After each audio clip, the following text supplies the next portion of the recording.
Tout a commencé le 18 avril dernier, avec la mort d'un lycéen de Beni Douala. Le jeune est tué par une rafale de Kalachnikov tirée par un gendarme à l'intérieur de la brigade.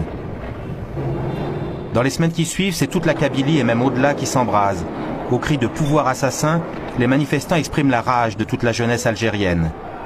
Génération désespérée dans un pays pourtant qui figure parmi les plus gros producteurs de gaz et de pétrole.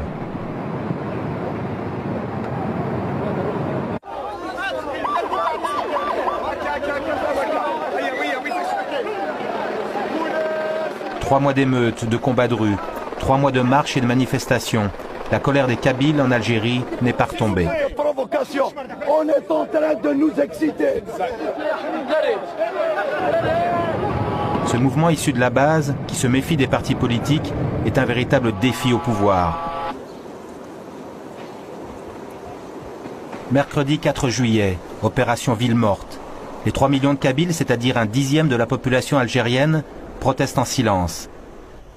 Cette grève générale est aussi une journée de deuil. Une 60aine de manifestants ont été tués depuis le début des événements. La coordination des comités de village et de Harch montre qu'elle a toujours une bonne partie de la population derrière elle.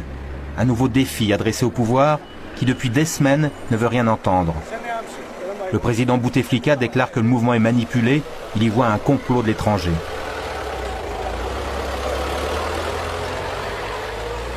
Les manifestants font respecter la grève générale et installent des barrages. Quelques conducteurs râlent, ils sont peu nombreux.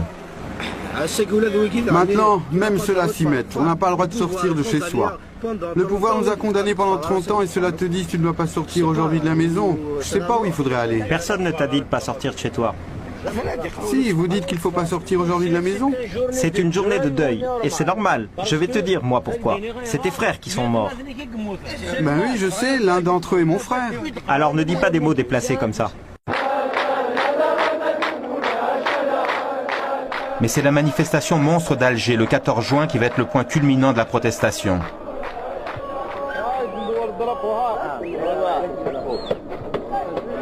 Les manifestants sont venus par bus, certains même à pied, plusieurs jours avant.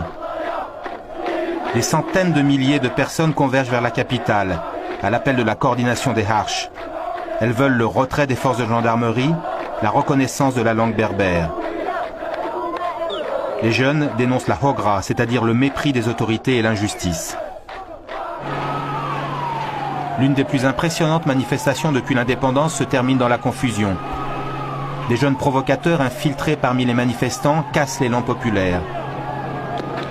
4 morts, 300 blessés, un traumatisme pour les organisateurs. 3 mois après le début des événements, la Kabylie est en deuil.